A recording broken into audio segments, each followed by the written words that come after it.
How do you write July in calligraphy? I'm Jillian and I will show you faux calligraphy, brush pen calligraphy, bounce lettering, and iPad lettering.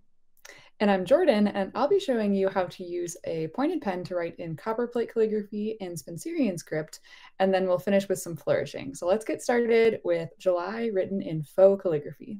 There are lots of different styles that you can use to write the word July. Faux calligraphy is a technique where you make it look like calligraphy using any pen. So basically what we use is a monoline pen where you draw the outlines of the letters, and then later on you can fill them in to make it look like you wrote it with a calligraphy pen. So I'm just going to start by doing a very basic version of the word July. So the J will look something like this. And the place where you add your thick strokes is on all of your down strokes. So here my pen was coming up, then it transitioned to coming down. So this is where I'm going to add my down stroke. And in general, we add these on the inside of a curve. So like we wouldn't have added that on the outside here.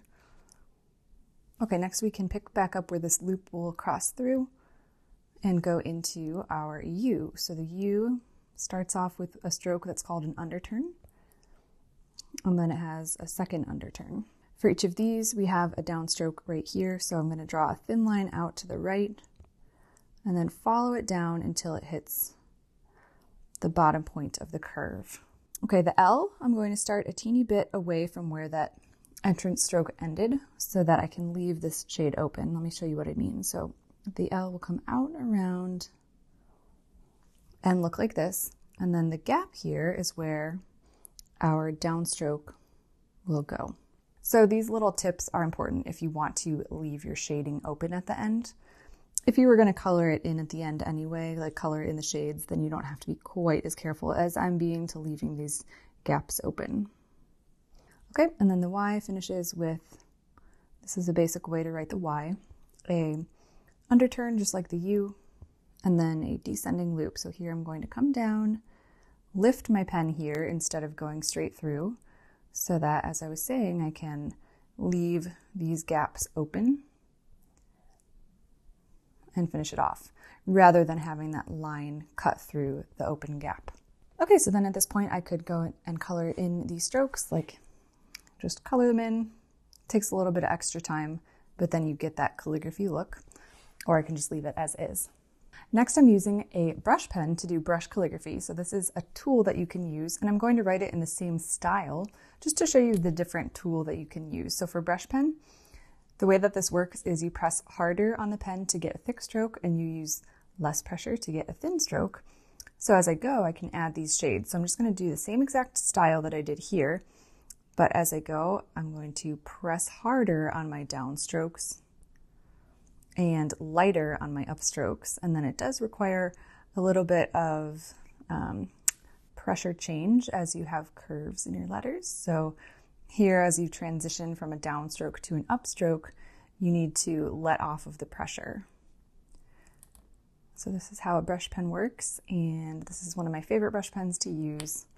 This is a Tombow Funosuke, and this is, they have a soft tip and a hard tip. So this one's the hard tip. The next style is called bounce lettering. I will be using a brush pen to do it. So this is using the same tool as last time, but doing a different style. So for bounce lettering, instead of keeping our letters super neat along a straight baseline and keeping them nice and consistent, we can add a little bit of extra style and flair. So there's lots of different ways that you could do bounce lettering for the word July. For the J, I'm going to really make it look different from this J here. Now the U, I'm going to start off with the same kind of underturn, but for the second underturn, I'm going to start this piece higher up and end it lower down, so it'll look kind of like this. The L is also going to be a little more loopy, open loopy, and then come down below the baseline. This first part of the Y will stay pretty regular, but then the last part of the Y is going to turn into kind of like a simple flourish to make it look a little more casual. The last tool is an iPad. If you use less pressure, you get a thin stroke, and if you use more pressure, you get a thick stroke, just like the brush pen I was showing you. And we actually created this brush to change color as you change your pressure as well. So this app I'm using is called Procreate, and I'm just going to demonstrate how you could write the word July on an iPad. So I'm not using guidelines right now on the iPad. You can definitely add lines to make it easier. The other cool thing about iPad calligraphy is you can undo by tapping with 2 fingers if you make a stroke that you don't like, or you can also redo. So if you do something, you undo it, and you want it to come back, you just tap with 3 fingers to redo. Okay, so this is one way that you could do July on the iPad. Next up, Jordan's going to show you some more traditional tools and styles. We're going to write July in Copperplate calligraphy with a pointed pen. I just dipped my pen in ink. I have a jar of ink off to the side. And I'm going to go ahead and start making the J. Now, if you watched our video from last month, we talked about how the letter J in June is 5 spaces tall. So it's kind of a hard letter to write because it is so tall. I'm showing you here a slightly different way of making the J that's a little bit different than what we did last month in June. Last month we made this side a little narrower and then crossed through the stem, but here we'll just do it like this. And we'll continue on with a U, which is made of 2 underturns. As soon as I start to see that little hole appear in the nib, it actually just went away, but the ink started to make a little hole. It's kind of coming back. Then I know it's time to dip in my ink container after the side again. Next, we'll do an ascending stem loop.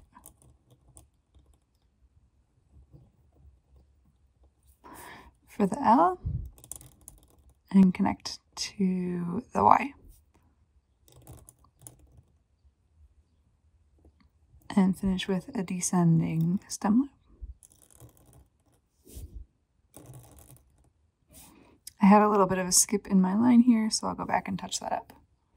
Now, while I have my pointed pen ready, I'm also going to show you how to write July in Spencerian, and then I will show you a flourished version of each of those styles. So Spencerian is usually written at a smaller scale, so I'm just going to write my letters smaller. One of the differences about the J in Spencerian is that the top of it has this curve right here, but in Copperplate it usually has this where these 2 lines meet together like this. Also in the Spencerian version, the J is only shaded at the bottom. Spencerian is usually written continuously, kind of like cursive, but you can still lift your pen, especially if you're used to writing in a style like Copperplate. A little bit of self-critique, it's always good to look at your work. In both of these, I actually made the J loop slightly longer than I made the Y loop. So this J loop went down just a little bit lower than my Y loop. For consistency, I would aim to make those the same height. Another thing to check for consistency is that the ascending loop, so the loop of the L, should be the same height as the loop of the Y, just flipped upside down. Now we're going to write July in Copperplate again, and we're going to flourish it this time. I'm going to be using a small tip brush pen. This is a Marvy Le Pen Flex, and I'm also going to use a pencil to help plan out some flourishes. So I'm going to make kind of a skeleton form of this word where I'm going to leave off some areas. So for the J, I'm just making pretty much a straight line. It's a little bit curved at the top and the bottom, and it tapers, but I'm going to leave off the bottom loop and I'm going to leave off the top part. And then same with the L and the Y. I'm only making the straight part of the stem loops. I'm not actually making the loop. And that's because those are some opportunities for us to add flourishes. Now with a pencil, I'm going to plan out some spots to add a flourish. So we could add a flourish from the bottom of the J and the Y, the top of the L, and even the top of the J. So I'm going to start with this L here, and I'm going to show you. I'm going to extend this up and over. You always want to be a little bit bigger than you think with a flourish, and then come over here with this S shape. So we extend it this way and then come over with the S shape. And I'm going to mimic that and do a very similar shape on the bottom of this Y. So I'm going to extend the curve this way. Actually, I'm going to make it go down even a little bit lower and extend it this way, and then cross through with this wave. Okay, now for the top part of the J, I'm going to do very similar to this, but instead of connecting like you see here, I'm actually going to make a little loop at that connection point. So I'm going to make a little loop and then come over here. And to finish this off, I'm going to spiral it in a little bit. The good thing about using pencil is that you can always erase and try again if needed. I did kind of plan this out ahead of time, so I'm not really coming up with this like off the top of my head. I did off to the side come up with a few different designs that I was going to try and narrowed it down to this one. Okay, then for the bottom loop, what I want to do is complete the loop and then kind of follow through and cross through that loop. Now, I would like the height of this to be the same. So if you see how far down this loop went, I actually want this to go down a little bit farther at the bottom of the J. So that would be just fine to leave this like this. I'm going to show you how to take it one step further and make a slightly more complex flourish. So I'm going to take the end of this and I'm actually going to wrap around the shape that we already have here. So I'm going to curve and go around, spiral around the flourish here. And because this is symmetrical on the top and the bottom, I'm going to do the same thing on the Y. So, Mom, what are you going to make for dinner? I think we're going to have something chicken. I want pizza tonight. So taking a zoomed out view of this, instead of looking at each individual flourish, let's look at the overall word. I think it looks pretty good, pretty balanced. I think this area might have a little too much negative space. Just the white space within here looks bigger than some of these other areas because these loops have intersections crossing through them. So I think maybe I could just make this maybe a little bit smaller. And then when I trace over it with my brush pen, I'm not going to worry too much about following these lines exactly.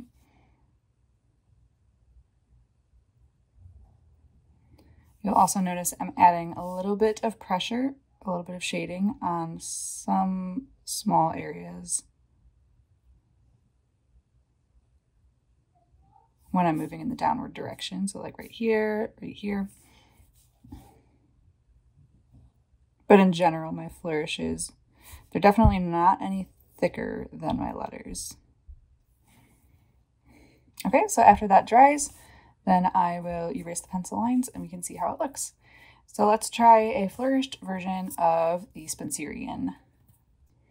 I'm going to make the J entirely in pencil. And what I want to do for this flourish is I want to make a loop inside of this loop. So I'm just going to kind of work backwards here and go like this. So we're going to start here and come up and make a loop inside of here, come down and make the lower loop, and then we'll go right into the next letter, which is U.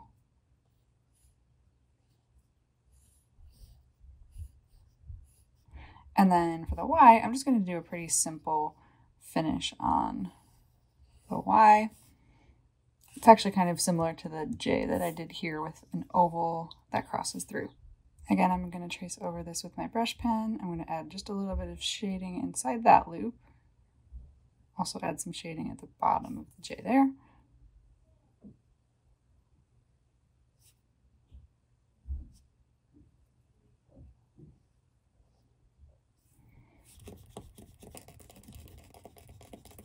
So we had Copperplate and Spencerian written with a pointed pen, and then we flourished both of those using a brush pen. Thanks so much for watching. If you want to learn more about these styles, please check the description. We have resources linked for all these calligraphy styles.